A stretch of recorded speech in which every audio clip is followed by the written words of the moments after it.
Apektado na rin ng nangyaring lindol ang operasyon ng mga paliparan kung saan maraming flights na ang kanselado. Ang mga huling update ihatid live ni Giselle Ricafort. Giselle?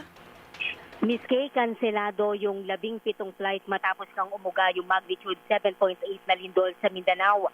Ayon sa Civil Aviation Authority of the Philippines, kabilang dito yung 11 flight ng Cebu Pacific kagaya ng 5J4843 Iloilo to General Santos, 5J4844 General Santos Iloilo, 5J998 General Santos to Manila, 5J993 Manila to Jansan, 5J994 General Santos to Manila at yung 5J995 Manila to Jansan.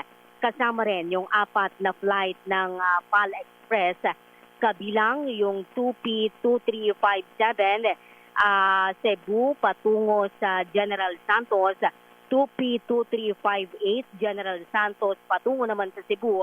Gayon din yung 2P2455 mula dito sa Maynila patungo sa Jansan.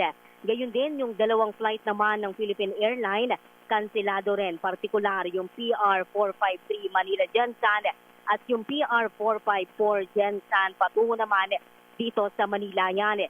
Inanunsyo rin ng CAAP yung temporary suspension ng airport operation doon sa General Santos Airport matapos ang malakas na pagyanig doon.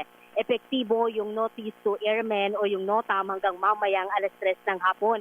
Ayon sa CAAP, kasalukuyan ng sumasalang doon sa kanilang initial assessment yung lahat ng air navigation facility, mga kagamitan at yung operational capability para matiyak na ligtas at yung integridad ng airport operation doon.